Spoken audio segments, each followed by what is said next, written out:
இப்போ மாண்புமிகு பள்ளிக்கல்வித்துறை அமைச்சரா தாவேக அரசுல திரு ராஜ்மோகன் அவர்கள் வந்து நியமிக்கப்பட்டிருக்காரு.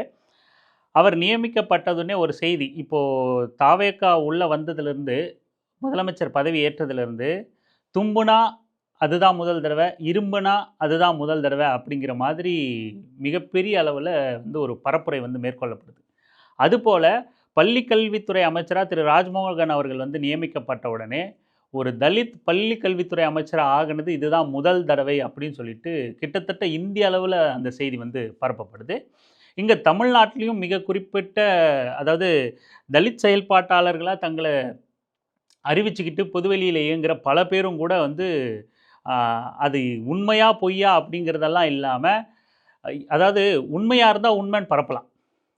வெறும் திமுக வெறுப்பின் அடிப்படையில மட்டுமே ஒரு செய்திய வந்து இஷ்டத்துக்கும் பேசுறது அப்படிங்கிறது வந்து, அது வந்து ஏற்கத்தக்கதா இல்ல. சரி இப்போ நாமளும் வந்து இப்போ ராஜ்மோகன் வந்து முதல் அமைச்சர் இல்ல. ஏற்கனவே இருந்திருக்காங்க அப்படின்றத மட்டும் பேச போறோமா? அதனோட பட்டியல் மட்டும் குடுக்க போறோமான்னா, அதுவும் இல்ல. இத நான் இன்னொன்னத்தோட சேர்த்து இணைச்சு பேசணும் அப்படின்னு நான் நினைக்கிறேன். என்ன அப்படின்னா, இப்பவும் கூட பட்டியல் பிரிவு மக்கள்கிட்ட, தலித் மக்கள்கிட்ட அல்லது விசிக சார்புடைய இளைஞர்கள் கிட்ட வந்து ஒரு எண்ணத்த நம்மால உணர முடியுது. என்ன அது அது என்ன அப்படின்னா, அ விடுதலை சிறுத்தைகள் கட்சி வந்து தாவேகாவோட இணைஞ்சு பயணிக்கணும். அவங்க கூட கூட்டணியில போயிரணும். அவங்க கிட்ட பதவி வாங்கிரணும் அப்படின்னு சொல்லிட்டு, அப்படியான ஒரு எண்ணம் வந்து அங்க போயிரணும். ஒரு ஒரு துணை முதலமைச்சர் பதவி வாங்கிரணும் அப்படிங்கிற அந்த அந்த எண்ணத்த வந்து வெளிப்படுத்திக்கிட்டே இருக்காங்க. நாமளும் கூட பேசியிருக்கோம். வெறுமனே ஆதரவு அப்படின்னு இல்லாம, உங்களால ஆட்சி அமைக்கிறாங்க, ஒரு வாய்ப்பு கிடைச்சிருக்கு, அமைச்சரவையில இடம் பெறலாம் அப்படின்னு பேசியிருக்கோம். ஆனாலும் கூட அதில நிறைய சிக்கல்கள் இருக்கு அப்படின்னு கூட பேசியிருக்கோம். ஆனா, நாம பேசினதுக்கும், இப்படியான கொஞ்சம் புரிதலற்ற இளைஞர்கள் தங்கள விசிக சார்புடைய நபர்கள்னு காட்டிக்கிட்டு பேசுறவங்களுக்கும், ராஜ்மோகன் அவர்கள முதல் தலித் அமைச்சர் அப்படின்னு பேசுறவங்களுக்கும் நெறைய வித்தியாசம் இருக்கு. அவங்க என்ன பண்றாங்க அப்படின்னா, இதாவது ஒரு பதவி வாங்கிரணும். எப்படியாவது ஒரு பதவியில வந்துரணும். இதுக்கு முன்னாடி தலித்துகள் பதவியே பெற்றதில்ல. அதிகாரத்திலேயே இருந்ததில்ல. ஏதோ ஒரு பதவி, ஏதோ ஒரு அமைச்சர் பதவி. துணை முதலமைச்சர், துணை முதலமைச்சர்ன்னு அத கேட்கும்போதெல்லாம் எரிச்சல் தான் வருது. துணை முதலமைச்சர் பதவி அப்படிங்கிறது வந்து புரோட்டோகால் படி, விதிப்படி எந்த ஒரு அதிகாரமும் அற்ற ஒரு பதவி. வெறுமனே பேர் போட்டுக்கலாம் துணை முதலமைச்சர். அதுவும் வெறும் வெறும் ஒரு துணை முதலமைச்சர் வச்சுக்கணும்னு அவசியம் இல்ல. 4 துணை முதலமைச்சர், 5 துணை முதலமைச்சர் கூட ஒரு அரசால வச்சுக்க முடியும். ஒரு முதலமைச்சரால வச்சுக்க முடியும். அது மாரி ஏற்கனவே மகாராஷ்டிராவுல கூட ஏற்கனவே 4 துணை முதலமைச்சர்கள் இருந்திருக்காங்கன்னு நெனைக்கிறேன். அந்த மாதிரி வச்சிருக்க முடியும். அதிகாரம் எதுவும் கிடையாது. வேணும்னா ஆளுநருக்கு பக்கத்துல உட்கார்ந்துக்கலாம். அந்த பாதுகாப்பு இருக்கும். அவ்வளதானே தவிர, அந்த துணை முதலமைச்சருக்கான ரோல் அப்படின்னோ, விதிமுறை அப்படின்னோ எந்த ஒரு ரூல்ஸும் கிடையாது. ஏதாவது ஒரு அமைச்சர் இருந்தா கூட அந்த துணைக்கான தலைமை அமைச்சரா அந்த துறைக்கான தலைமை அமைச்சரா செயல்பட முடியும். ஆனா, துணை முதல்வரால எந்த ஒரு துறைக்கான தலைமை அமைச்சராவும் செயல்பட முடியாது. அப்படி ஒரு ஒரு வெற்று பதவிக்கு வெறும் பேருக்கு பின்னாடி மட்டும் துணை முதலமைச்சர் அப்படின்னு போட்டுக்கலாம். அதுக்காக மட்டுமே ஒரு ஒரு ஒரு சமரசம் இல்லாத ஒரு ஆளுமைய அண்ணன் திருமாவ எடுத்துட்டு வந்து துணை முதலமைச்சர், துணை முதலமைச்சர்ன்னு பேசுறது வந்து கேட்டு கேட்டு உண்மையிலேயே ஒரு மாரி எரிச்சல் தரக்கூடிய ஒரு விஷயமா மாறிடுச்சு. இன்னொரு பக்கம் ஒரு முதல்வர், முதலமைச்சர் அப்படிங்கிற ஒரு விவாதமும் போயிட்டுருக்கு. அந்த மாதிரியான ஒரு பேச்சுவார்த்தை நடந்ததாவும் பொது வெளியில பேசப்பட்டுக்கிட்டு இருக்கு. அண்ணன் திருமாவும் அதுக்கு நிறைய விளக்கங்கள குடுத்திருக்கார். இத நம்ப தனியா பேசுவோம். இப்படியான வாதங்களும், விவாதங்களும் வந்து பொதுவெளியில போயிட்டுருக்கு. அந்த குறிப்பிட்ட இளைஞர்கள் கிட்ட, தலித் சமூகத்த சார்ந்த இளைஞர்கள் கிட்ட, அல்லது விசிக ஆதரவு இளைஞர்கள் கிட்ட, இப்படியான ஒரு மனப்பான்மை வந்து அது அது அத நம்ப ரொம்ப வெளிப்படையா உணர முடியுது. எப்ப போய் சேர்ந்துருவீங்க? சேரணும். துணை முதலமைச்சர், துணை முதலமைச்சர் அப்படின்னு சொல்லிட்டு, அந்த சிந்தனையும், பார்வையும், அந்த உணர்வும் வெளிப்படுறத வந்து இப்பவும் உணர முடியுது. அப்போ ராஜ்மோகன் அவர்களுக்கு கல்வி அமைச்சர் பதவி குடுத்ததையோ, அல்லது அண்ணன் திருமாவுக்கு ஏதாவது ஒரு பதவி கிடைக்கிறத பத்தியோ மட்டுமே நம்ம பேசி, அமைச்சரவை இடம் பெறுவது குறித்தும், ஏற்கனவே திமுக அமைச்சரவையில இடம் கொடுத்திருக்கிறது குறித்து மட்டுமே பேசினா, அது வந்து சரியா இருக்காது. நாம இங்க தெளிவுபடுத்த வேண்டியது வந்து, மக்கள் அமைப்பாகிறதும், மக்கள் அரசியல்படுத்தப்படுறதும், ஒரு தலித்தோட பிரச்சனை பொது சமூகத்தில போய் சேரணுங்கிறதும், அதுதான் முக்கியமே தவிர, வெறுமனே அடையாள அரசியலுக்கு வெறும் பதவி வாங்குறது முக்கியம் இல்ல. அப்படி முக்கியம் தான், பதவி தான் முக்கியம்னா, அண்ணன் திருமா அத எப்பவோ சாத்தியப்படுத்தியிருக்க முடியும். இப்போ முதலமைச்சரா வாய்ப்பு வந்தப்பவும் சாத்தியப்படுத்தியிருக்க முடியும். இப்போ தாவேக அரசுகிட்டையும் மிகப்பெரிய பேர அரசியலை பேசியிருக்க முடியும். மிகப்பெரிய வாய்ப்பு. எந்த தலைவன் ரஜினிகாந்த் சொல்கிறார், நான் நாற்காலியை உதறிட்டு வந்தேன். எந்தவித அரசியல் ஈடுபாடும் இல்லாத ஒரு நபர், ஈடுபடாத ஒரு நபரே தன் நாற்காலியை உதறிட்டு வந்தேன்னு சொல்கிறார். என்கிட்ட 3 மாதம் ஆட்சி கொடுங்க, முதலமைச்சர் சீட்டில் உட்கார வைங்க, அதிகாரிகளை என் பேச்சை கேட்க வைங்க, நான் இந்த நாட்டையே தலைகீழாக புரட்டி போட்டுருவேன்னு அன்புமணியும் ராமதாஸ் அவர்களும் பேசிக்கிட்டு இருந்தாங்க கடந்த காலங்களில். ஆனால் அப்படியான ஒரு வாய்ப்பு சூழல் எல்லாம் அமைஞ்சு கூட முதலமைச்சரை மக்கள் தேர்வு செய்யணும். அது கட்சிகள் சேர்ந்து தேர்வு செய்கிறது கிடையாது. மக்களோட விருப்பம்தான் தலைமை அமைச்சர் பதவி அப்படின்னு என்ன விட்டுருங்க, வேண்டாம் அப்படின்னு விலகி நிற்கக்கூடிய ஒரு மனிதராக அண்ணன் திருமா இருக்கார். இப்போ அவருக்கு வேணும் அப்படின்னா வெறும் முதலமைச்சர் பதவியோ, துணை முதலமைச்சர் பதவியோ, அமைச்சர் பதவியோ மட்டும் இல்லை, ஜனாதிபதி பதவிக்கு கூட அவர் எலிஜிபிளாக தான் இருக்கார். அப்படியான மிகப்பெரிய உயரங்களுக்கு உள்ள பதவிகளுக்கும், பெரிய பெரிய அதிகாரம் மிக்க பதவிகளுக்கும், பணங்களுக்கும் பல தடவை விலை பேசப்பட்டிருக்கார். தொடர்ந்து பேரம் பேசப்பட்டுக்கிட்டே இருக்கப்படுற ஒரு நபர்னா, மிக வலுவான ஒரு நபர்னா, தமிழ்நாட்டின் சீன பெருஞ்சுவரா, சனாதனத்தை எதிர்க்கக்கூடிய ஒரு சுவரா நிற்கிறார்னா அது அண்ணன் திருமா தான். இன்ன வரைக்கும் தொடர்ந்து சங்கிகளால் பேரம் பேசப்படுற முயற்சியில் ஈடுபட்டுக்கிட்டே இருக்கக்கூடிய ஒரு தலைவர். ஆனால் நாம் இதுக்கு ஒரு ஒரு ஒரு ஒரு பின்புலத்தை சும்மா வெறுமனே மேலோட்டமாக பார்த்தோம் அப்படின்னா நமக்கு இப்படியான உணர்வுகள் வரும். போக வேண்டியது தானே, அமைச்சர் பதவி முதலமைச்சர் ஆகிருக்கலாம்ல அப்படின்ற உணர்வு வரும். ஆனால் இதை இப்படி பார்க்காம இந்திய அளவில் எடுத்துக்கங்களேன். இந்திய அளவில் பாஜக கையில் அதிகாரம் வந்த பிறகு பெரிய பெரிய தலைவர்களாக அடையாளம் காணப்பட்டவர்கள் வந்து என்ன மாதிரியான ஒரு, அதாவது தலித் தலைவர்கள் வந்து என்ன மாதிரியான ஒரு நிலைப்பாடு எடுக்கிறாங்க. இப்போ தலித் கையில் அதிகாரம் வரணும், அது மட்டுமே நோக்கம் அப்படின்னா, அப்படி வந்தவர்கள் என்ன செய்தார்கள் அப்படிங்கிற கம்பேரிசனை நம்ம பார்க்கணும். இப்போது ஒரு உதாரணத்துக்கு உத்தரப்பிரதேசத்தில் மாயாவதி என்னன்னாங்க, இந்தியாவோட முதல் தலித் பெண் முதலமைச்சர் அவங்க. இன்னைக்கு 1 சீட்டு 2 சீட்டு ஜெயிக்கிறதுக்கு கூட தள்ளாடிக்கிட்டும் ஒரு ஒரு ஒரு சிறந்த வியூகங்களை வகுக்க முடியாமையும் பாஜக கூட அணி சேர்ந்தும் அவர்களோட கட்டுப்பாட்டுக்குள்ளேயும் போய் நிற்கிறாங்க இன்னைக்கு ஒரு ஒரு இந்தியாவின் முதல் தலித் பெண் முதலமைச்சராக இருந்த மாயாவதி அவர்கள். பகுஜன் சமாஜ்வாதி கட்சியோட இன்றைய தலைவராகவும் முன்னாள் முதலமைச்சராகவும் இருந்த மாயாவதி அவர்கள். அதே போல் ராம்விலாஸ் பஸ்வான் எடுத்துக்கங்க. ராம்விலாஸ் பஸ்வானும் 2020 தான் மரணம் அடைகிறாரு, இறந்துட்டார். அது வரைக்கும் கூட பாஜக கூட்டணியில் சேர்ந்து அமைச்சரவையில் இடம் பிடிச்சிருந்தார். அவர் தனியாக லோக் ஜனசக்தி அப்படிங்கிற பார்ட்டி வச்சுருக்காரு. அவர் தேசிய ஜனநாயக கூட்டணியிலிருந்து பாஜகவோட இணைஞ்சு பாஜகவோட அமைச்சரவையில் இடம் பிடிச்சிருந்தார். அவரோட வாரிசான சிராஜ் பாஸ்வானும் அதே அவங்க அப்பா விட்டுட்டு போன அதே பணியை எடுத்து அதே பாஜக கூட பதவியில் நீடிக்கிறார். அதன் பிறகு Ramdas Athawale, Republican party of India Athawale அப்படிங்கிற அந்த கட்சியை சேர்ந்தவர், அவரும் பாஜக கூட சேர்ந்து கை கோத்து நிற்கிறார். இந்திய அளவில் மிக முக்கியமான தலித் தலைமைகளாக லீடர்ஸாக பார்க்கப்பட்ட இந்த ஆளுமைகள் வந்து பாஜகவோடு சேர்ந்து கரைஞ்சு போயிருக்காங்க. தமிழ்நாட்டில் எடுத்துங்க, ஜான் பாண்டியன், கிருஷ்ணமூர்த்தி, பூவை ஜெகன்மூர்த்தி, தமிழ்நாட்டில் பாஜகவோட தலைமை பொறுப்புக்கும் இந்தியாவோட இணையமைச்சராகவும் ஆக்கப்பட்ட எல் முருகன், இவங்க எல்லாமே தலித் தலைவர்கள் தான், தலித் தலைமைகள் தான். இதில் ஜான் பாண்டியன் அவர்களும் கிருஷ்ணமூர்த்தி அவர்களும் தங்களை தலித்துகளாக அடையாளப்படுத்திக்க விரும்பாத தலித்துகள், தாங்கள் பட்டியலிருந்து வெளியேறணும்னு விரும்பக்கூடிய தலித்துகள், பட்டியல் வெளியேற்றம் அப்படிங்கிற ஒரு வார்த்தையை வச்சு அரசியல் செஞ்சுக்கிட்டு இருக்கக்கூடிய தலித்துகள். ஸோ நீங்கள் இந்திய அளவில் பாஜகவோட எழுச்சிக்கு பிறகு மிகப்பெரிய தலித் ஆளுமைகளாக காணப்பட்ட அனைவரும் பாஜகவில் போய் கறந்து போகிறாங்க.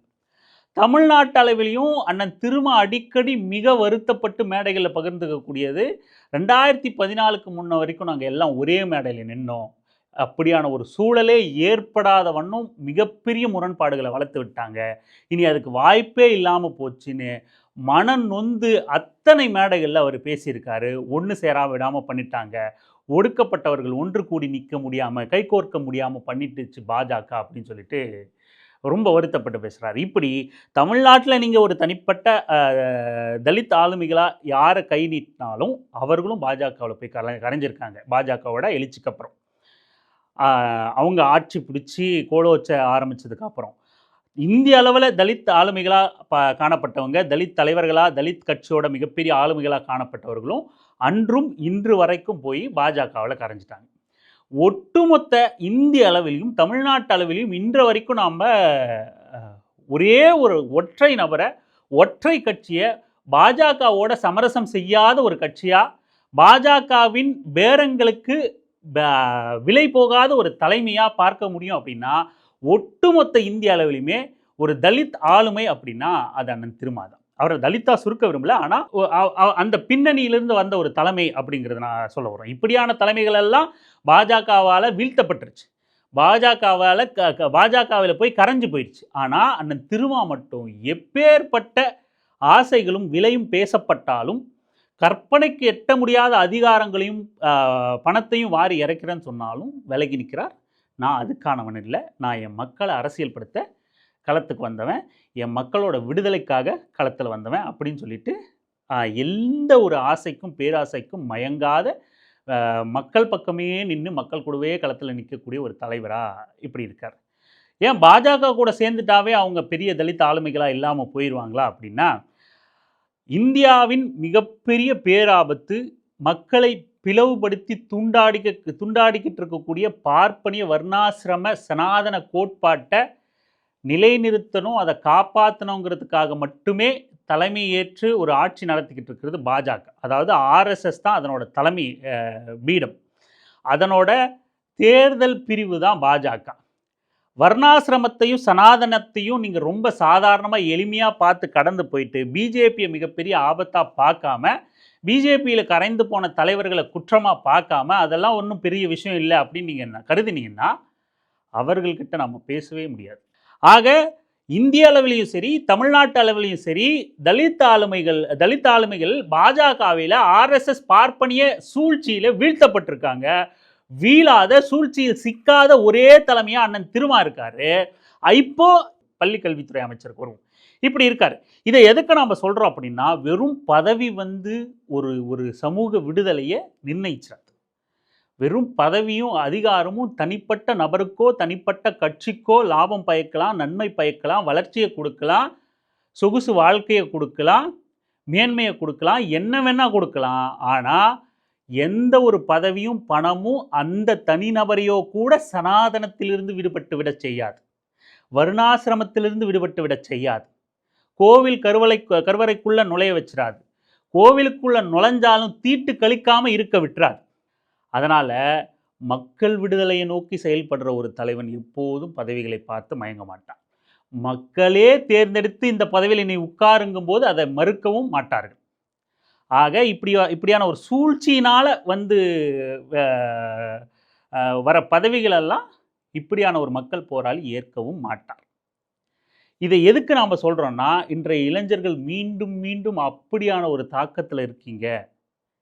மீண்டும் மீண்டும் இன்றைய இந்த சோஷியல் மீடியா ஹைப்லையும் அதிகாரம் ஏதோ ஒரு பதவி தினம் சொல்லி வச்சிருக்கிற அந்த துணை முதலமைச்சர் ஆதவர்ஜுனாலிருந்து இன்னைக்கு வரைக்கும் எல்லாரும் சொல்கிறது துணை முதலமைச்சர்னாலே அது எரிச்சல் ஊட்டுற வார்த்தையாக இருக்குது. அது ஒன்றுத்துக்கும் உதவாத அதிகாரமற்ற பதவி.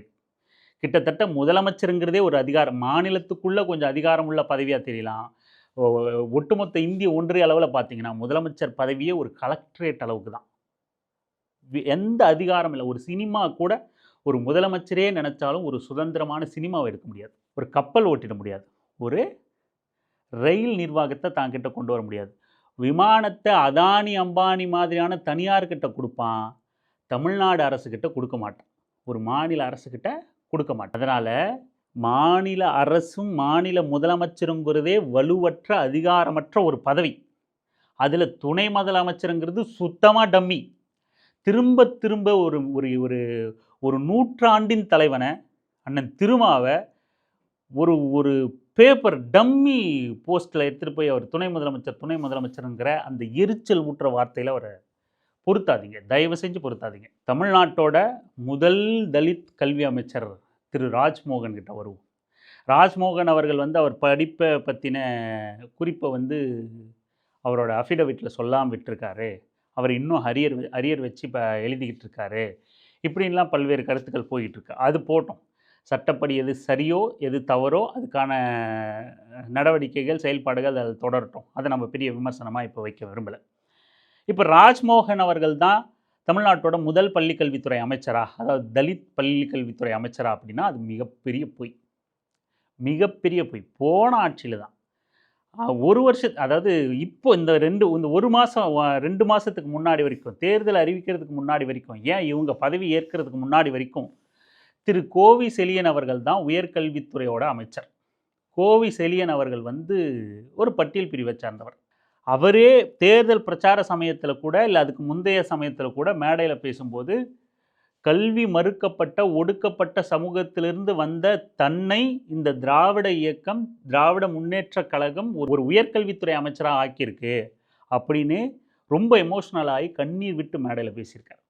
இது தெரிந்தும் ராஜ்மோகன் அவர்களை முதல் பள்ளிக்கல்வித்துறை அமைச்சர்னு பேச வேண்டிய அவசியம் என்ன இருக்குது? தலித் அமைச்சர்னு பேச வேண்டிய சில தலித் முகமூடி போட்ட நபர்களுக்கு என்ன தேவையும் அவசியம் இருக்குது?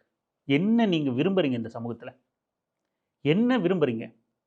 தாவேக்கா ஆட்சி அமைஞ்சிருச்சு, முதலமைச்சர் ஆயிட்டாங்க, அமைச்சரவை அமைச்சுக்கிட்டு இருக்காங்க, எந்த மாற்று கருத்தும் இல்லை.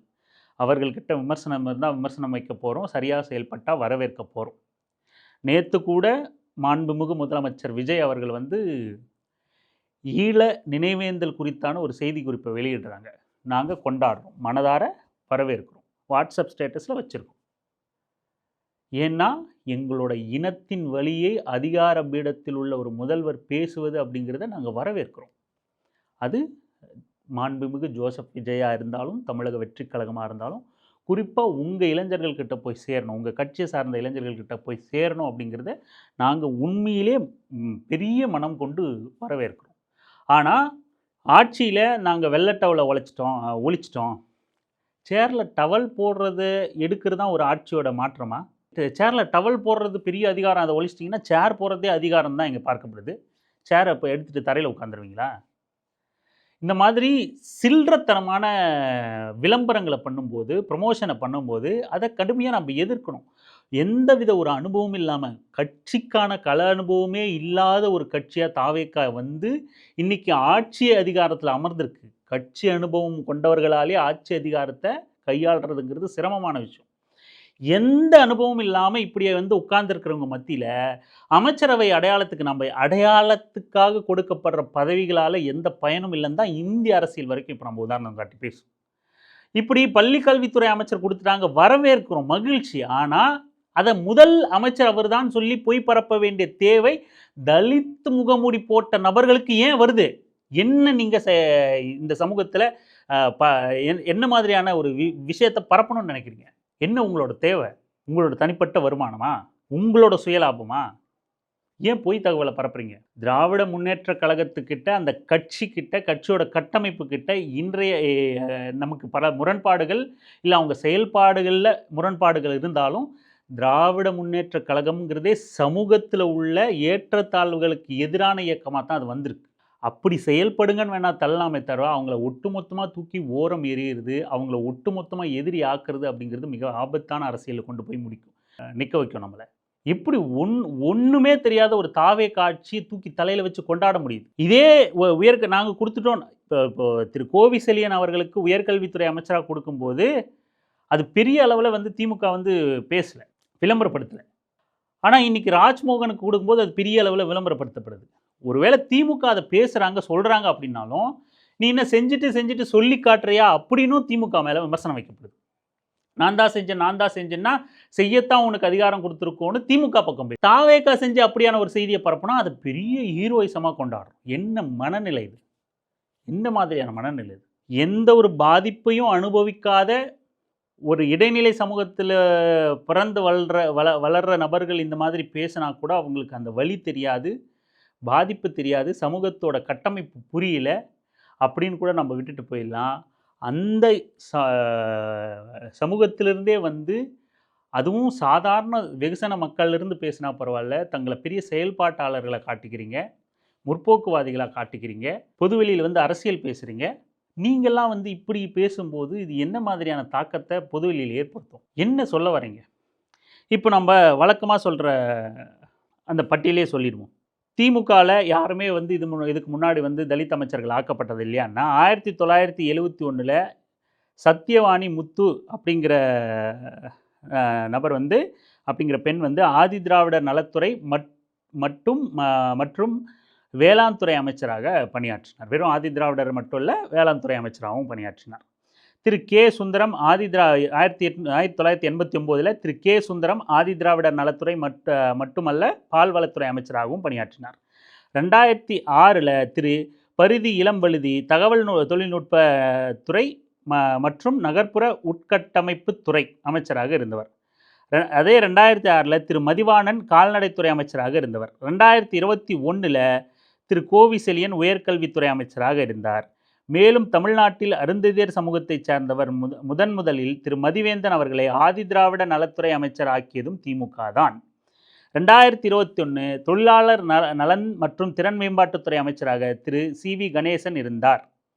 இந்திய நாட்டிற்கே தகவல் தொலைத்தொடர்புத்துறை அமைச்சராக திரு ஆ. ராசா அவர்களை ஆக்கியதும் திமுக தான். இப்படியான வரலாறு திமுக கிட்ட இருக்கு. அதை மறுக்கிறதுக்கு இல்லை. திமுக கிட்ட குறைகள் இருந்தால் அதை விவாதம் பண்ணணுமே தவிர, இப்படி மேம்போக்கா ஒரு தலித்துக்கு அமைச்சர் கொடுத்துட்டாங்க, இவங்க தான் முதல்ல கொடுத்துட்டாங்க அப்படின்னு வரலாறு தெரியாமல் பேசுகிறதும் புரிதல் இல்லாமல் பேசுகிறதும், அதே போல் விடுதலை சிறுத்தைகள் கட்சி போன்ற கட்சியை வெறுமனே துணை முதலமைச்சர் மாதிரியான சில்லியான ஒரு பதவியை கொண்டு போய் நீங்கள் அங்கே போய் சேர்ந்துடணும்னு அவரோட ஆளுமையும் உழைப்பையும் சிறுமைப்படுத்துறதையும் பொருட்படுத்த முடியாது. ஒருவேளை தாவேக்கா கூட கூட்டணி வைக்கிறது அப்படிங்கிறதுனாலும் அது அந்த கட்சியோட தலைவரோட முடிவு. அவருக்கு தெரியும், 40 ஆண்டு கால அரசியல் அனுபவம் கொண்ட அந்த தலைவருக்கு தெரியும் எதை எப்போ செய்யணும், என்ன திட்டமிடல் இருக்கணும், என்ன வியூகங்களை வகுக்கணும். அதுவும் 40 ஆண்டு கால அரசியல் அனுபவங்கிறது சமரசமற்ற கள அரசியல். சமரசமற்ற எந்த பதவி அதிகாரமும் இல்லாமல் மக்கள் களத்திலேயே போராட்ட களத்திலேயே அறிவுத்தளத்திலேயே சமரசமில்லாத ஒரு தலைவராக இருந்திருக்கிற அவருக்கு தெரியும் இந்த சமயத்தில் இந்த அதிகாரத்தை நம்ம பெறுவது சரியா தவறா, இந்த கூட்டணி அமைப்பது சரியா தவறா. இன்னும் சொல்லப்போனால் யாருமே சிந்திக்காத நேரங்களில் தேர்தலுக்கு முன்னாடி திமுக தான் நிச்சயம் வெற்றி பெறும் அப்படின்னு நாம் எல்லாம் நினச்சிக்கிட்டு இருந்த நேரத்தில் தமிழக வெற்றி கழகம் பெரிய பாதிப்பை இந்த தேர்தலை ஏற்படுத்தாது படுதோல்வி அடையும் அப்படின்னு நாமெல்லாம் கருதிக்கிட்டு இருந்த நேரத்தில் தமிழக வெற்றி கழகம் தாக்கத்தை ஏற்படுத்தும். கிட்டத்தட்ட தொங்கு சட்டசபை அமையும். ஆனால் அந்த தொங்கு சட்டசபையும் திமுக தான் அமையும் அப்படிங்கிற அளவுக்கான ஒரு கணிப்பை கணிச்சிட்டு இருந்தவர் அண்ணன் திருமா. தேர்தலுக்கு முந்தையே தமிழ்நாட்டோட அரசியல் சூழல் வெகுவாக மாறப்போகுதுன்னு சொன்னவரும் அண்ணன் திருமா. அப்படியான கல அனுபவம் கொண்ட அவரை அவர் மீது அக்கறை கொண்டது போலவே அவரை சிறுமைப்படுத்துவதை ஒருபோதும் நாம் அனுமதிக்கவே முடியாது. அதனால் பொதுவான வெகுசன மக்களை விட பொதுவான இளைஞர்களை காட்டிலும் தங்களை செயல்பாட்டாளர்கள்னு காட்டிக்கிட்டு சமூகத்தை தவறாக வழி நடத்துகிறவங்க தான் இங்கே அதிகமாக இருக்கீங்க. உங்களெல்லாம் நினைக்கும்போது தான் ரொம்ப ஆபத்தாக உணர வேண்டிய தேவை இருக்குது. சுயநலம் கடந்து பொதுவெளியில் அரசியல் பேசுகிற அளவுக்கு நீங்கள் வளர்ந்துருக்கீங்கன்னா அதை சமூகத்துக்கு நன்மை பயக்கிற அளவுக்கு பயன்படுத்துங்க, சுயநலத்துக்காக இல்லை. நன்றி.